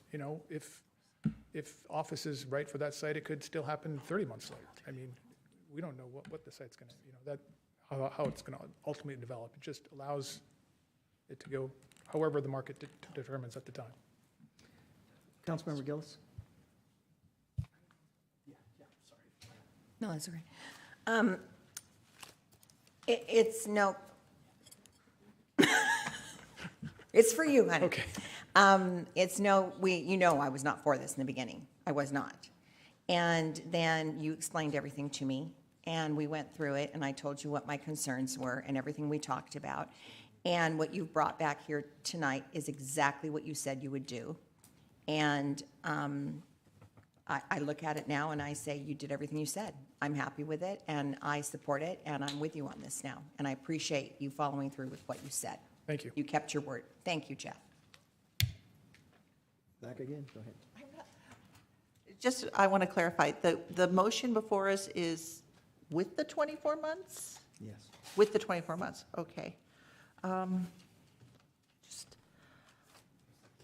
I ask staff why you?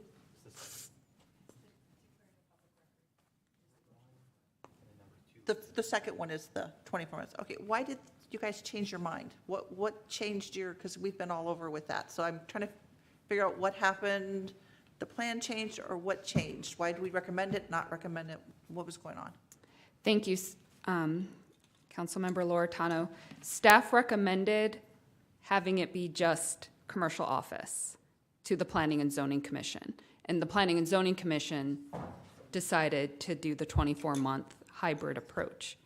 We had brought it we had the 18-month, we brought it to City Council, there was discussion.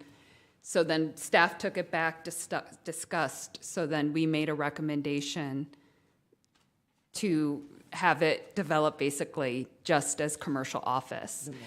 The Planning and Zoning Commission removed that stipulation, which has the effect that it is just commercial office for 24 months. And then it could be commercial office or multifamily after that time.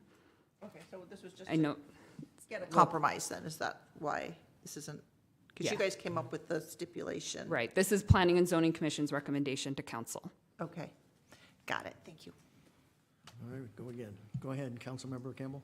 Well, I'm more confused than ever, so don't sit down. Okay, so it came through as commercial first? No, it was originally an 18-month period, and council expressed concerns with that, but Right. we didn't come to a consensus with specific direction. So staff, Okay. discussed, the applicant suggested, why don't we increase it to 24 months?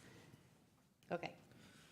And then those of us that want it to stay commercial would have to do a motion to amend what's, Correct. That is correct. That is correct. okay, are we amending both of them? No, the first one is adopting, it's just declaring the public record. The second motion is the action in which you would have to make a motion to add that stipulation, and probably the city attorney should give you That is that correct. advice. The second one, not the first one. Is that right, to the second one? To the second one. The first one just declares the public record. Okay, Yeah. thanks. Let's see, who's up? Brandon? Yeah, like I said, I appreciate everything, understanding the timeline. That was the question too. So it sounds like staff recommendation was originally to make it that particular parcel to be commercial, and then zoning and planning decided they didn't like that, so then staff came up with their hybrid version to move forward? No? Prior to your first hearing, staff's recommendation was for a hybrid parcel with an 18-month timeframe. Okay. So that was staff's recommendation, is that parcel D be a hybrid parcel with an 18-month timeframe. There was discussion regarding that parcel. There was no consensus. There was no votes taken. What I heard was there was concern with the timeframe. So when we went back to staff, we offered to extend that 18 to 24 months. Staff then changed their recommendation to recommending it, instead of being a hybrid parcel, just to make it a commercial office parcel. So subsequent to the first council meeting, staff changed their recommendation on parcel D from a hybrid parcel to a commercial office parcel. And Their recommendation went to the Planning and Zoning Commission, and the Planning and Zoning Commission rejected staff's recommendation and went back to it as a hybrid parcel with the 24 months that we had offered up. And was that staff's, meaning planning department, or was that staff economic development? I don't know, it was from the staff. I would assume from the planning department. Okay. That is city staff. We make a recommendation as a city, so. As a whole? Yes. To stay commercial. Okay. Councilmember, we good? Yeah, I just don't want to discredit what Wendy brought up as well, so. Okay. And I'm sure her team did research on it as well, and it wasn't necessarily just her opinion. So I appreciate her and her staff's work on doing their due diligence with this as well. So, thank you. Councilmember Stipp. Well, Wendy, I certainly hope you didn't think I was discrediting you, but just calling out the difference of opinion between you and the study, that's all. And I apologize if I offended you, because that was certainly not my intent.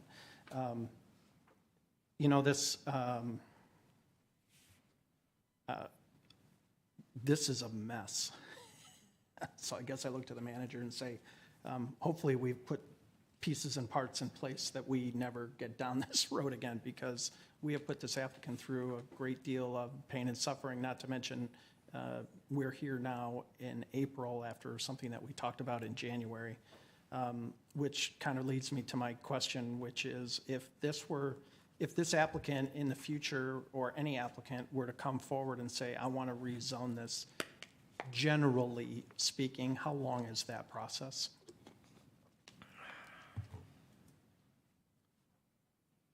Thank you, council member. If you're going to a straight rezoning district, it's, in the 4 to 5 month range. If you're going to a PUD, it's 6 months. Okay, so anywhere between 4 and 6 months. any future applicant who wants to rezone this has to go, and that's kind of, that's what we talked about, prescribed by statute. So, I mean, we're here or there, but we're in this time frame, right? Yes. So when we talk about what do we put developers through, if we look to what's going to happen in the future, we're also need to be thinking about a 4 to 6 month extension of time. So I think common sense tells us 18 years, it's been zoned office, we're not there. I would hate to, put a stipulation in place that requires them to come back and go through another 6 months after some indeterminate amount of time. That kills property rights just in and of itself. So that's all I got. Well, the only thing I'd like to add before we move on is that we had, I like the retail portion to the right, and I like the overall project. I'm with the agreement, because remember, I initially was negotiating that piece on the 1820, so I got to stay to my word, and I have no problem with the hybrid, because that's what staff had recommended. That's what we had negotiated early on. I originally wanted the 24 months, but we got to the 18th, so be it. Now we're back up to the 24 months. So I got to stay pat, because that's what I was involved in as we started this negotiation piece. So to keep my word on that part, that's where I'm going to go. Second piece, though, is to just give you a heads up on the retail side there to the east. There was a gas station there put not that long ago that's been gone for many, many years. And to tell you the truth, I know you got the capabilities of putting one station there. I don't think one's going to make it there. You got one right down the street on the other side. You got one right up the street north of that on the other side.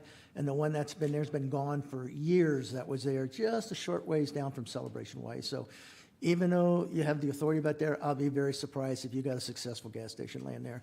I would hope you'd start to work for more quality restaurants or something for the cancer treatment centers to go to. There used to be a food store there many years ago, and because of what's happening down there south of 10, now there's a Goodwill and some other stores out there. There's no place for them to really go if they want to go buy some fresh fruit. Yeah, you have Rudy's, but there's no retail stores. There's nothing there for them. So I'd rather see if you can try to work for something that'll give at least the cancer patients that are staying there and at that hotel a way of walking down and getting something, type of thing. But I really don't think a gas station is going to work, only because there's been one there gone for years. So just kind of keep that in your mind. So with that, if you would, the first part here, if we go ahead and open the vote on this first part, and I know we'll get some different options here on the second part. So go ahead and open this first part, please.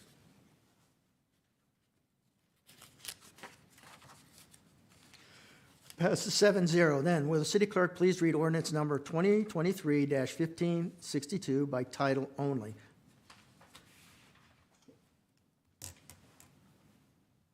Adopt ordinance number 2023-1562, conditionally rezoning approximately 66.6 acres of property located at the southwest corner of Litchfield Road and I-10 from preliminary planned area development and planned area development pad to final planned area development pad for the Goodyear Celebration Plaza planned area development, amending the zoning map of the city of Goodyear, providing for non-abridgment, providing for corrections, providing for severability, providing for an effective date, providing for penalties, and directing the city clerk to record a copy of this ordinance.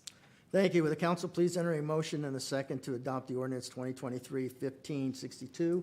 Is this where some amendments might come into play there, city attorney? Where I do it, or? After a motion of a second of this, right? Correct. Okay, do I have a motion and a second for this?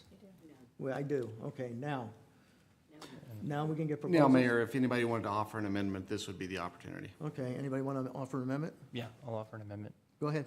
So I'd like to offer an amendment or a stipulation to make the hybrid parcel stay as a commercial partial. We got a motion and a second, so do we vote on this? Thank you, Mayor, but just to clarify, there is a draft stipulation in the presentation. Is that the amendment you're offering? I don't know. That accomplishes what you wanted to do? It accomplishes what I. Okay, Yes, that. okay, thank you. Okay, so you have What staff recommended, that's what I'm. Correct. Okay, Thank so you, Councilmember. you have a motion and a second. Yeah, now you can debate that, or you can take a vote. Okay, so any Yeah. conversation on this? I think we've already beat this up, right? So there's a vote for, On the amendment. on the amendment, yes. Amendment. Councilmember Stipp.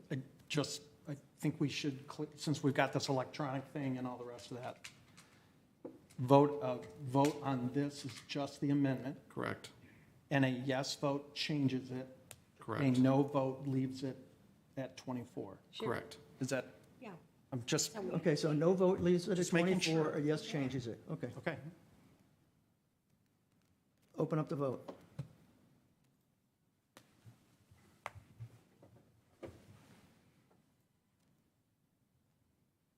Nays 5-2. So it stays. 24 months. recommended. Now, do we have to vote back on the other? Now you're back to your main motion, yes. Back to the main motion. Go ahead and open it up.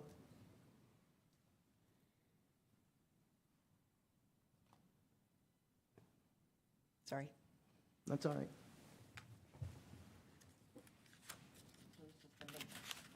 This is the main motion. Yeah, I know. Passes 6-1. Thank you. Thank you. Feel like we almost delivered something with that. But anyway. All right, business. I would like to remind council to wait for a motion and a second before discussion. There's one item on the business, consider authorizing staff to initiate the annexation of property along the east half of Citrus Road, alignment between Van Buren and Harrison. Back up again there, Christian. Go ahead and introduce yourself for the public who's watching. Good evening, Mayor and Council. Christian Williams, Principal Planner here with the City of Goodyear, and I'm here before you this evening with a request from Michael Gleason to provide staff with direction concerning the annexation of property into our corporate city limits. So at the conclusion of this presentation, staff will be seeking your input in regards to whether or not we should move forward with an annexation initiative. So the annexation policy advice we are seeking is for approximately 3.26 acres of property along the east half of Citrus Road alignment between Van Buren Street on the north and Harrison Street on the south. If the annexations are ultimately approved by council, the owners would seek to construct half-street improvements along Citrus Road. Those owners being Meritage Homes for the majority of the north and the City of Goodyear for that portion adjacent to our future Fire Station 188. Above are the council annexation policy criteria, and they discuss the ability to serve the property, long-term desirability, likelihood that the property would develop in the county, and the general plan compatibility. Again, the underlying ownership of these two properties is the City of Goodyear and Meritage Homes, and the intent of this property would be to be converted to right-of-way for the construction of half-street improvements on Citrus Road. The current general plan land use for this is neighborhood, and if the property were annexed into the city, it would be annexed in at an AU designation, which is equivalent to its county zoning of RU 43. When we talk about providing basic public services on any annexation case, these are some of those criterias. But again, the intent of this property is merely to become Citrus Road half-street improvements, which would benefit the adjacent properties for providing access to our fire station as well as the Silva Trails development. And with that overview, staff is seeking your direction on whether we should initiate the zoning process for 3.26 acres of property along the east half of Citrus Road alignment between Van Buren Street on the north and Harrison Street on the south. Happy to answer any questions you might have. Thank you, Christian. Are there any speaker cards? No, Mayor. Anybody in the audience like to speak? With that, would the council please enter a motion and a second to authorize staff to initiate the annexation of approximately 3.268 acres of property along the east half of Citrus Road, alignment between Van Buren and Harrison Street. I see a motion and a second. Go ahead and open up to speak.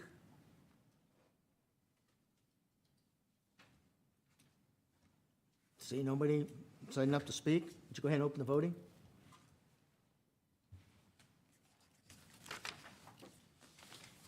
Passes 7-0. Does the council have, thank you, Christian. Does the council have any accommodations or reports on current events or requests for future items? All right. Does the city manager have anything to report? No, Mayor. Well, then the fun's just beginning. The next meeting will be 5 p.m. on May 8th at 2023. Moving on to our executive session, a vote may be held to call an executive session for the following reason pursuant to RS 38-431.03A, 3, and 4, consultation with the city attorney for legal advice and in order to consider its possible position and instruct its attorney regarding the public body's position regarding pending or contemplated litigation or in settlement discussions in order to avoid or resolve litigation relating to potential or pending transaction privilege tax matters. And 11, pursuant to ARS 38-430.03A1 and A-3 for legal advice and for discussion or consideration of employment, assignment, and appointment of the position of a presiding judge. I would like a motion and a second to go into executive order. I got a motion and a second. So spin it up. All in favor?